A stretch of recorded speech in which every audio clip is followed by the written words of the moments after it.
देश के सबसे ज्यादा जनसंख्या वाला सूबा उत्तर प्रदेश, जिसके लिए अब जनसंख्या नियंत्रण का फॉर्मूला तैयार हो रहा है। यूपी सरकार ने जनसंख्या विस्फोट पर कानूनी चोट लगाने की तैयारी कर ली है। एक तरफ नई जनसंख्या नीति का ऐलान हो रहा है, तो वहीं दूसरी तरफ राज्य विधि आयोग ने भी जनसंख्या नियंत्रण के कानून पर एक ड्राफ्ट तैयार किया है, जिसमें कई सख्त प्रस्ताव हैं।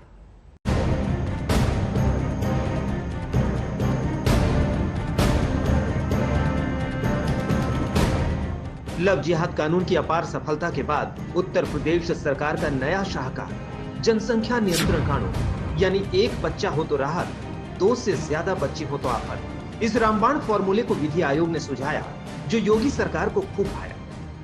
जनसंख्या नियंत्रण कानून को लेकर एक मसौदा तैयार किया है हमारे विधि आयोग ने, और वो जनता के बीच में हम लेकर गए हैं कि जनता उस पर अपनी राय देगी। प्रदेश की जनता से राय लेने के बाद जब वो मसौदा वापस आएगा आयोग के पास और आयोग हमारी सरकार को, आदरणीय योगी जी को सौंपेगा, उसके बाद हम लोग उस पर कानून बनाने के लिए जाएंगे, क्योंकि इसकी सख्त जरूरत है। क्योंकि जब आप देख रहे हैं कि जो योजनाएं हैं, हमें मुख्य धारा से जोड़ना है, हमें संपन्न करना है उन परिवारों को जो पात्र हैं। जनसंख्या को नियंत्रण करने की यूपी सरकार की मंशा तो ठीक है, लेकिन क्या इसके लिए इतना सख्त कानून बनाना भी ठीक है? इस सवाल का सही जवाब तो आंकड़े ही दे सकते हैं। और आंकड़े कहते हैं कि 2001 की जनगणना के मुताबिक 1991 से 2001 के दशक में यूपी की जनसंख्या वृद्धि दर 25.8% थी। 2011 की जनगणना के मुताबिक 2001 से 2011 के दशक में ये वृद्धि दर 20.1% रही। यानी 2001 के मुकाबले 2011 की जनगणना में यूपी की जनसंख्या वृद्धि दर में 5.5% से ज्यादा की कमी आई। जाहिर है ये उत्तर प्रदेश में जनसंख्या विस्फोट वाली स्थिति तो बिल्कुल भी नहीं। तो आखिर कानून बनाकर जनसंख्या नियंत्रण की जरूरत क्या है? हमारा आर्थिक विकास की गति और अधिक तीव्र बने और सबको हम उनकी व्यवस्था के अनुसार हर परिवार को सुविधा दे सके, इसके लिए जरूरत है इस बात की कि हमारी जनसंख्या का नियंत्रण हो। और जनसंख्या के नियंत्रण के लिए केवल सरकारी स्तर पर जो प्रयत्न हैं वही वो काफी नहीं है। जनता को भी स्वयं से स्वेच्छा से उठकर सरकार के साथ सहभागी बनने की जरूरत होगी। उत्तर प्रदेश में जनसंख्या नियंत्रण कानून होना चाहिए, लेकिन अगर जनसंख्या वृद्धि बेकाबू हो तब। और अगर कानून बनाना ही है, 2011 की जनगणना के आंकड़े बताते हैं कि जनसंख्या वृद्धि दर के मामले में उत्तर प्रदेश कई राज्यों से पीछे है। उत्तर प्रदेश की दशकीय जनसंख्या वृद्धि दर 20.1% है, बिहार की 25.1% है, मध्य प्रदेश की 20.3% है, राजस्थान की 21.4% है, झारखंड की 22.3% है। यहाँ तक कि जम्मू कश्मीर, मेघालय, मिजोरम, अरुणाचल प्रदेश की जनसंख्या वृद्धि दर भी उत्तर प्रदेश से ज्यादा है। इन सभी राज्यों की वृद्धि दर राष्ट्रीय औसत से भी ज्यादा है, जबकि उत्तर प्रदेश की जनसंख्या वृद्धि देश की 17.64% वृद्धि दर से ज्यादा है। ऐसे में सवाल तो उठेगा ही कि जनसंख्या नियंत्रण कानून की जरूरत उत्तर प्रदेश सरकार को ही क्यों महसूस हो रही है? ये चुनाव नजदीक क्योंकि आ रहा है उत्तर प्रदेश में, और उसमें जैसे तैसे करके ऐसा मुद्दा लाया जाए जिससे आप पोलराइजेशन करने, समाज को धर्म के आधार पर बांटने का काम करे, इस तरह का कुछ न कुछ बहाना ढूंढ रहे हैं। मैं तो नहीं समझता हूं कि उसके अलावा कुछ और है। जनसंख्या नियंत्रण पर बात कर रहे हैं, लेकिन आप मुद्दे से क्यों भटका रहे हैं उत्तर प्रदेश को? आप जब 17 में चुनाव लड़कर के आए थे, 17 का आपका घोषणा पत्र कहां, संकल्प पत्र कहां है? कितनी स्मार्ट सिटी बनी है, कितने एक्सप्रेसवे बन गए? योगी सरकार कह रही है कि जनसंख्या नियंत्रण राज्य की जरूरत है। विपक्ष कह रहा है कि ये बीजेपी की चुनावी धुन है। वैसे उत्तर प्रदेश में मुसलमानों की आबादी से जोड़कर राजनीति करने का पुराना इतिहास है। अक्सर ये दावा किया जाता है कि मुस्लिमों की आबादी हिंदुओं के मुकाबले बहुत तेजी से बढ़ रही है, लेकिन क्या वाकई ऐसा है? साल 2001 में उत्तर प्रदेश में 80.61% हिंदू थे, जबकि आबादी 2011 में घटकर 79.73% हो गई। जबकि इसी दौरान मुसलमानों की आबादी 18.50% से बढ़कर 19.26% हो गई। लेकिन उत्तर प्रदेश में हिंदू मुस्लिम आबादी के घटने बढ़ने का एक और पहलू भी है। उत्तर प्रदेश में 2001 के मुकाबले 2011 में हिंदुओं में प्रजनन दर 4.1% से घटकर 2.6% हो गई। इसी दौरान मुसलमानों में भी प्रजनन दर 4.8% से 2.9% हो गई। यानी उत्तर प्रदेश में हिंदू मुस्लिम दोनों समुदाय में प्रजनन दर घटी है। जनसंख्या के अनुपात के आधार पर भी देखें तो मुसलमानों की प्रजनन दर इतनी ज्यादा नहीं है। तो फिर एक बार सवाल उठता है कि यूपी में जनसंख्या नियंत्रण कानून की जरूरत क्यों पड़ी, वो भी चुनाव से ऐन पहले। इस समय जनसंख्या को लेकर दो प्रकार की समस्याएं भारत में हैं। एक तो ओवर पॉपुलेशन और दूसरा डेमोग्राफिक इम्बैलेंस। ये दोनों ही समस्याएं देश के लिए खतरा निर्माण कर रही है। इसलिए मैं समझता हूं ये स्वागत योग्य कदम है, इस पर कोई राजनीति नहीं करनी चाहिए।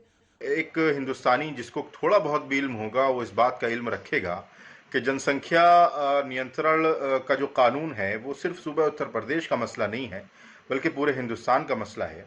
और इसको सिर्फ और सिर्फ 2022 के चुनावी नताइज को और चुनावी अपने फ़ायदे को मद्देनज़र रखते हुए जिस तरीके से पेश किया जा रहा है, ये सिर्फ और सिर्फ आवाम को गुमराह करने के लिए पेश किया जा रहा है। जनसंख्या नियंत्रण कानून और उत्तर प्रदेश में उसके ऐलान की टाइमिंग को लेकर उठ रहे सियासी सवालों को अगर नजरअंदाज भी कर दें तो भी ये सवाल पूछा ही जाना चाहिए कि क्या जनसंख्या नियंत्रण के लिए कानून का डंडा चलाना इतना जरूरी है।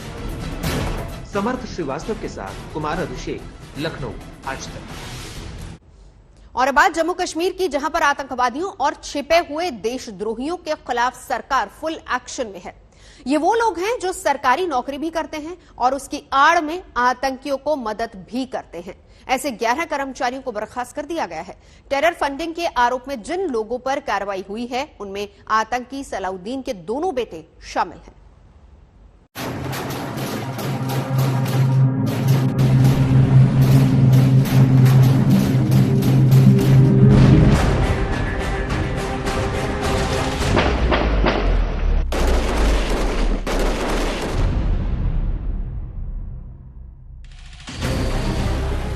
जम्मू कश्मीर में आतंकवादियों के बुरे दिन तो पहले ही आ गए थे।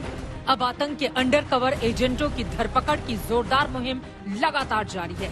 एक एक कर सिस्टम और सरकारी तंत्र में छिपे हुए देश के दुश्मनों को तलाशा जा रहा है, जो पगार तो सरकार की लेते थे लेकिन काम आतंकियों के लिए करते थे। खुफिया ब्यूरो के अलर्ट और पुख्ता जांच के बाद जम्मू कश्मीर सरकार ने सिस्टम के अंदर 11 ऐसे कर्मचारियों और अफसरों की पहचान की जिन्हें तत्काल प्रभाव से बर्खास्त कर दिया गया, जो देश विरोधी गतिविधियों में लिप्त थे। आपराधिक मुकदमा दर्ज हुआ 100 अलग। बर्खास्त किए गए 11 कर्मचारियों में से 4 अनंतनाग, 3 बड़गाम, 1 बारामूला, श्रीनगर, पुलवामा और कुपवाड़ा से हैं। इनमें से 4 शिक्षा विभाग में, 2 जम्मू कश्मीर पुलिस में और 1 कृषि कौशल विकास, बिजली, शेरे कश्मीर अस्पताल और स्वास्थ्य विभाग में तैनात थे। जरा सोचिए, छिपे हुए दुश्मन कितने घातक होंगे और कितना नुकसान पहुंचाया होगा इन्होंने। सरकारी तंत्र में होने की वजह से उस महकमे को लेकर इन पर शक करना भी काफी ज्यादा मुश्किल था। आज तक को मिली एक्सक्लूसिव जानकारी के मुताबिक इन्होंने खुफिया जानकारियां आतंकवादियों को मुहैया करवाई हैं। बड़ी खबर यह भी है कि आतंकी कनेक्शन और टेरर फंडिंग के मामले में आतंकी सरगना सैयद सलाउद्दीन के दोनों बेटों सैयद शकील अहमद और शादिर यूसुफ को भी बर्खास्त कर दिया गया है। शकील अहमद श्रीनगर के शेरे Kashmir institute of medical sciences में काम करता था, वहीं शाहिद यूसुफ श्रीनगर में कृषि विभाग में काम करता था। सलाउद्दीन के 2 बेटों को टेरर कनेक्शन में बर्खास्त किया गया है। एकता और अखंडता को अगर देश के खतरा होगा तो फिर वो आदमी नहीं बख्शा जाएगा, वो कोई हो।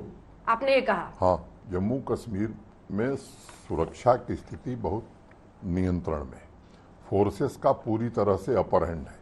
पिछले 4-5 दिनों में देखिए तो जो लिस्टेड मिलिटेंट्स हैं उनको पुलिस और फोर्सेस ने मिलकर के एलिमिनेट किया है। कोऑर्डिनेशन बहुत अच्छा है। सरकारी सिस्टम में आतंक के अंडरकवर एजेंटों की गद्दारी की साजिश का मॉड्यूल दंग कर देने वाला है। सूत्रों के मुताबिक कुपवाड़ा में तैनात एक कर्मचारी लश्कर-ए तैयबा को सुरक्षा बलों की मूवमेंट की जानकारी देता था। अनंतनाग जिले के 2 शिक्षक जमात इस्लामी और दुख्तारन ए मिल्लत की अलगाववादी विचारधारा का प्रचार करते थे, यानी युवाओं को राष्ट्र विरोधी गतिविधियों में शामिल होने के लिए उकसाते थे। स्वास्थ्य विभाग में तैनात नाज मोहम्मद अल्लाई पर 2 खूंखार आतंकवादियों को पनाह देने का आरोप है। इसी लिस्ट में शामिल जम्मू कश्मीर पुलिस के 2 कांस्टेबल ने आतंकी आकाओं को टॉप सीक्रेट जानकारी तक दे डाली, रसद मुहैया करवाई। एक कांस्टेबल अब्दुल राशिद शिगन ने तो खुद सुरक्षा बलों पर ही हमले किए हैं। खतरे का अंदाजा अब इस बात से लगा सकते हैं कि जब हमारे टॉप अधिकारी सुरक्षा बल किसी सीक्रेट मिशन पर होते थे तो उस रूट को लेकर ये पुलिस वाला सारी की सारी जानकारियां आतंकवादियों को मुहैया करवाता था। कहां पर किस तरह से प्लान को अमल में लाया जाना है, कहां आतंकवादियों के खिलाफ कार्रवाई करनी है, ये तमाम बातें इस पुलिस वाले के जरिए आतंकवादियों तक पहुंचती थी। इसी के जरिए आप जान सकते हैं कि देश के भीतर छिपे ये गद्दार देश के तंत्र में रहते हुए इस देश को, हिंदुस्तान को, हमारे सुरक्षा बलों को कितना ज्यादा नुकसान पहुंचा रहे थे। जम्मू कश्मीर में संदिग्ध गतिविधियों में शामिल कर्मचारियों की धरपकड़ के लिए सरकार ने टास्क फोर्स का गठन किया था, जिसकी जांच के आधार पर कई कर्मचारी सुरक्षा एजेंसियों की रडार पर हैं। माना जा रहा है कि आने वाले दिनों में आतंक के समर्थन में कुछ और कर्मचारियों पर बड़ी कार्रवाई हो सकती है, ताकि आतंकवादियों को मिलने वाली मदद के नेटवर्क को जल्द पूरी तरह से ध्वस्त किया जा सके। राज्य सरकार द्वारा एक बहुत ही अच्छा कदम लिया गया है, मैं इसकी सराहना करता हूं, क्योंकि इन लोगों को जब तक चिन्हित नहीं किया जाएगा तब तक ये पॉसिबिलिटी नहीं है कि मिलिटेंसी को समाप्त किया जाए। मुझे लगता है कि सेक्रेटरीट में बैठे लोग जो इस प्रकार का काम करते हैं उनको जल्दी से जल्दी सैक किया जाना चाहिए। ये तो एक शुरुआत है, इसके अलावा और भी लोगों को चिन्हित करके जल्द से जल्द उन पर कार्रवाई हो। यानी सुरक्षा बल पाकिस्तानी आतंकवादियों को छोड़ते नहीं और सीमा पर घुसपैठ भी पहले के मुकाबले बहुत कम या ना के बराबर है। अब बारी आतंकवादियों के हमदर्द और मददगारों की है, जो पहचाने भी जा रहे हैं और पकड़े भी जा रहे हैं। अगर एक लाइन में एक्शन प्लान को समझें तो पूरा सरकारी सिस्टम एक दिशा में काम कर रहा है। यही वजह है कि पाकिस्तान का कश्मीर प्लान पूरी तरह से चौपट होता जा रहा है। श्रीनगर से अशरफ वानी के साथ चित्रा त्रिपाठी, दिल्ली आज तक। सबसे पहले बता दें कोपा कप फुटबॉल चैंपियनशिप से जुड़ी खबर, जिसमें अर्जेंटीना ने जीत हासिल की है। लियोनेल मेसी की टीम ने ब्राजील को 1-0 से हरा दिया और 28 साल बाद कप पर अर्जेंटीना का कब्जा हुआ है। फाइनल में फुटबॉल की 2 बेहद मजबूत टीमों का मुकाबला था। तेजी, ताकत, स्किल के मुकाबले में अर्जेंटीना भारी पड़ा। Argentina just struggling to find a way through, but it's a long direct ball and Di Maria's in behind. Di Maria over the goalkeeper. Di Maria gives Argentina the lead. 21 minutes gone and Angel Di Maria puts Argentina ahead in the Copa America final.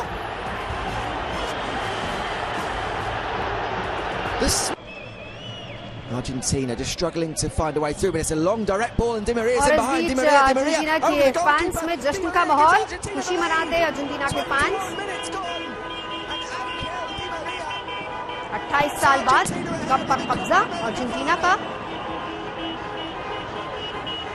Copa cup football championship में Argentina की जीत हुई है। Lionel Messi की team ने Brazil को 1-0 से हरा दिया और इसके साथ ही जीत का जश्न भी शुरू हो चुका है, क्योंकि 28 साल बाद मिली है जीत। 2 बड़ी टीमें फाइनल में आज आमने सामने थी। तेजी, ताकत और स्किल का मुकाबला था, लेकिन भारी पड़ा अर्जेंटीना। और इसी के बाद देखिए किस तरीके से जश्न का माहौल, जीत का जश्न ऐसा कि भूल गए कोरोना को भी। कोविड प्रोटोकॉल की भी धज्जियां उड़ रही है यहाँ पर। हालांकि जीत का जश्न मनाते फैंस और भीड़ इतनी ज्यादा है कि जाहिर सी बात है कि यहाँ पर अब सवाल जरूर उठेंगे कि कहाँ है कोरोना प्रोटोकॉल। और इस बीच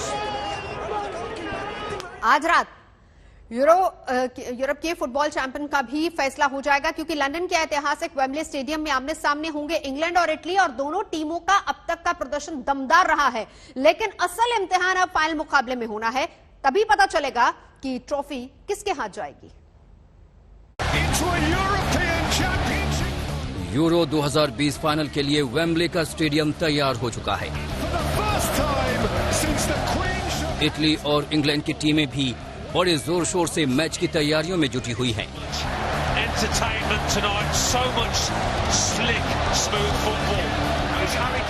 पहली बार यूरो फाइनल में पहुंची इंग्लैंड की टीम को बढ़ चढ़कर समर्थन मिल रहा है, क्योंकि होम एडवांटेज इंग्लैंड की टीम को है।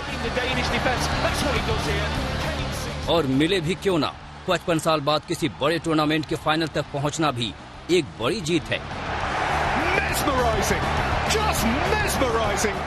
1966 में वर्ल्ड कप जीतने के बाद इंग्लैंड के लोगों को काफी उम्मीदें हैं कि उनका फेमस स्लोगन यूरो की फाइनल में सच हो जाए। अगर बात इटली की हो तो 1968 के बाद इटली के पास दूसरा यूरो जीतने का मौका होगा।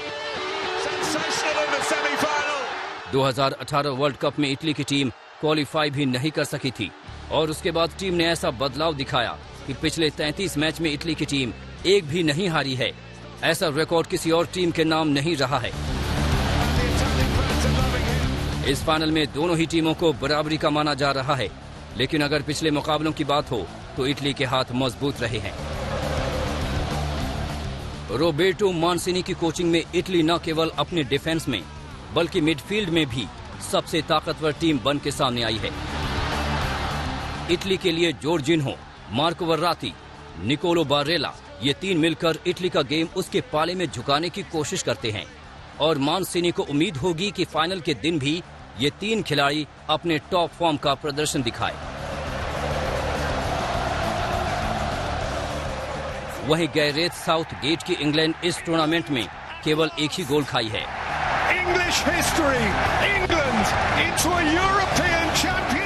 अभी तक का उनका सबसे बेहतरीन डिफेंसिव रिकॉर्ड और अपने डिफेंस और अटैक की बदौलत फाइनल में इटली का सामना करेगी। इंग्लैंड की तरफ से हैरी केन ने 4 और रहीम स्टार्लिंग ने 3 गोल अभी तक इस यूरो टूर्नामेंट में किया है। और फॉरवर्ड लाइन में इन दोनों खिलाड़ियों पर इंग्लैंड की टीम निर्भर रहेगी। 24 घंटे के भीतर ही पूरी दुनिया को पता चल जाएगा कि इट्स कमिंग होम या इट्स गोइंग रोम।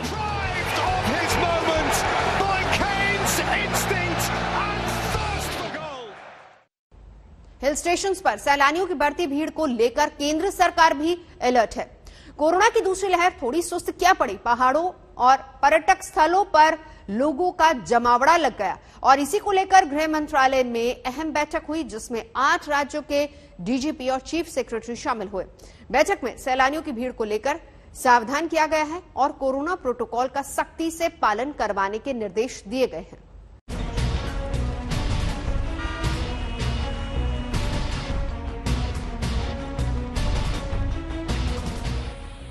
लगातार चेतावनी दी जा रही है, लेकिन दिल है कि मानता नहीं। हिल स्टेशनों पर भीड़ उमड़ रही है।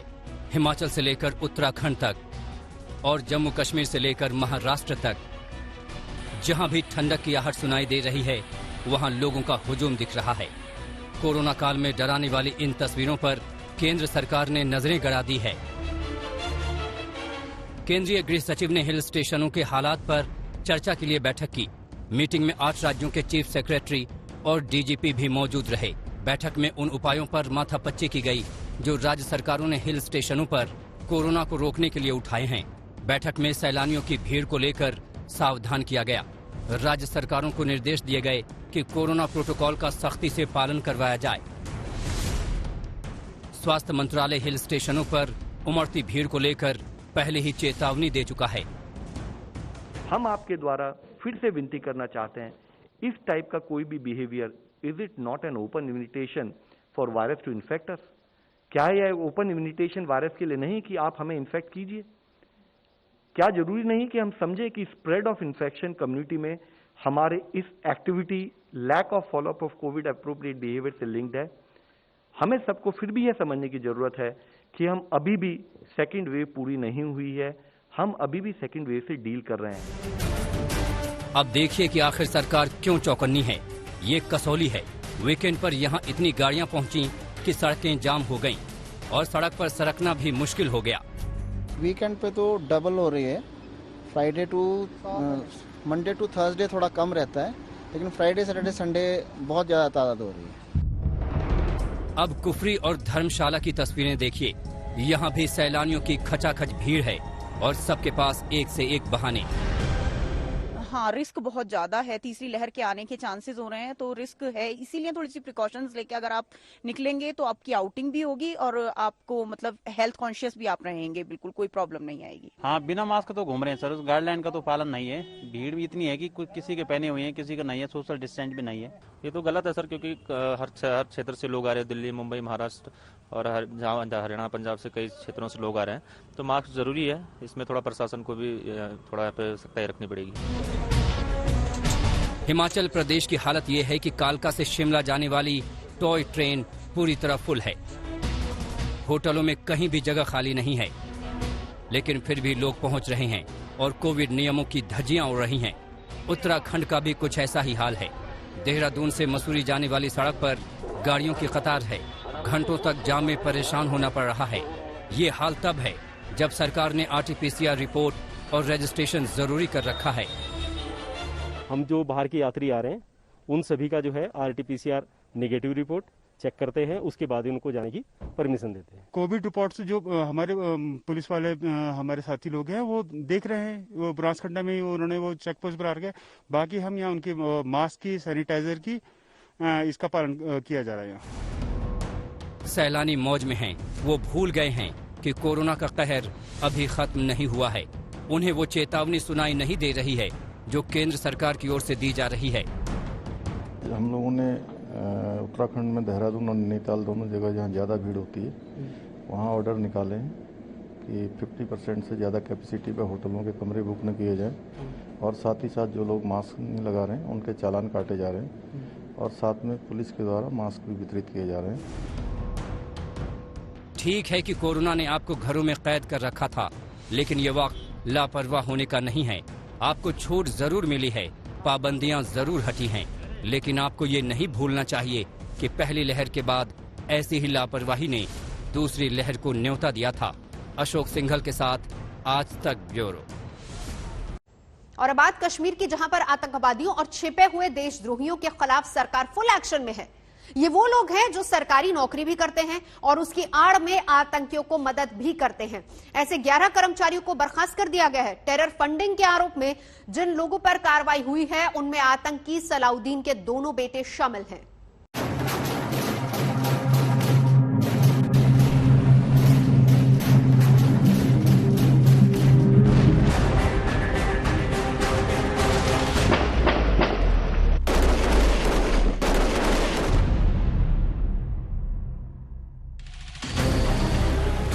जम्मू कश्मीर में आतंकवादियों के बुरे दिन तो पहले ही आ गए थे।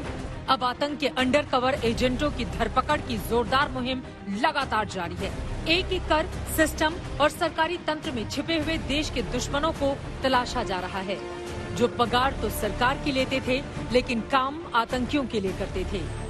खुफिया ब्यूरो के अलर्ट और पुख्ता जांच के बाद जम्मू कश्मीर सरकार ने सिस्टम के अंदर 11 ऐसे कर्मचारियों और अफसरों की पहचान की जिन्हें तत्काल प्रभाव से बर्खास्त कर दिया गया, जो देश विरोधी गतिविधियों में लिप्त थे।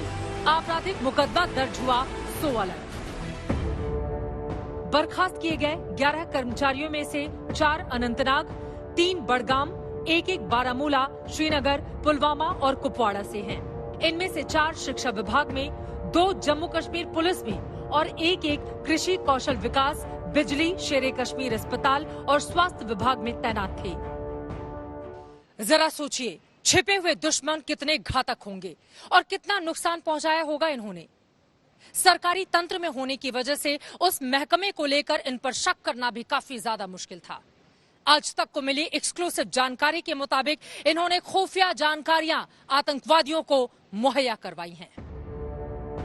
बड़ी खबर यह भी है कि आतंकी कनेक्शन और टेरर फंडिंग के मामले में आतंकी सरगना सैयद सलाउद्दीन के दोनों बेटों सैयद शकील अहमद और शादिर यूसुफ को भी बर्खास्त कर दिया गया है। शकील अहमद श्रीनगर के शेरे Kashmir institute of medical sciences में काम करता था, वहीं शाहिद यूसुफ श्रीनगर में कृषि विभाग में काम करता था। सलाउद्दीन के 2 बेटों को टेरर कनेक्शन में बर्खास्त किया गया है।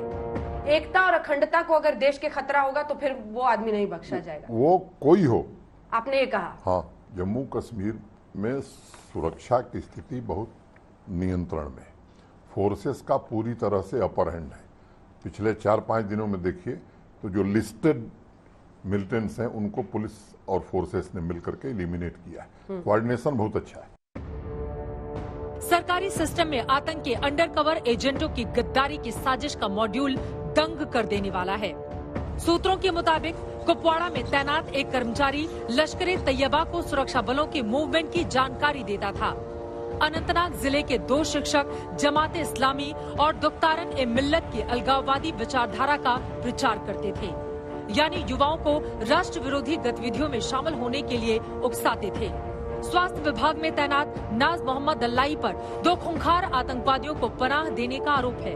इसी लिस्ट में शामिल जम्मू कश्मीर पुलिस के 2 कांस्टेबल ने आतंकी आकाओं को टॉप सीक्रेट जानकारी तक दे डाली, रसद मुहैया करवाई। एक कांस्टेबल अब्दुल राशिद शिगन ने तो खुद सुरक्षा बलों पर ही हमले किए हैं। खतरे का अंदाजा आप इस बात से लगा सकते हैं कि जब हमारे टॉप अधिकारी सुरक्षा बल किसी सीक्रेट मिशन पर होते थे तो उस रूट को लेकर ये पुलिस वाला सारी की सारी जानकारियां आतंकवादियों को मुहैया करवाता था। कहां पर किस तरह से प्लान को अमल में लाया जाना है, कहां आतंकवादियों के खिलाफ कार्रवाई करनी है, ये तमाम बातें इस पुलिस वाले के जरिए आतंकवादियों तक पहुंचती थी। इसी के जरिए आप जान सकते हैं कि देश के भीतर छिपे ये गद्दार देश के तंत्र में रहते हुए इस देश को, हिंदुस्तान को, हमारे सुरक्षा बलों को कितना ज्यादा नुकसान पहुंचा रहे थे। जम्मू कश्मीर में संदिग्ध गतिविधियों में शामिल कर्मचारियों की धरपकड़ के लिए सरकार ने टास्क फोर्स का गठन किया था, जिसकी जांच के आधार पर कई कर्मचारी सुरक्षा एजेंसियों की रडार पर हैं। माना जा रहा है कि आने वाले दिनों में आतंक के समर्थन में कुछ और कर्मचारियों पर बड़ी कार्रवाई हो सकती है, ताकि आतंकवादियों को मिलने वाली मदद के नेटवर्क को जल्द पूरी तरह से ध्वस्त किया जा सके।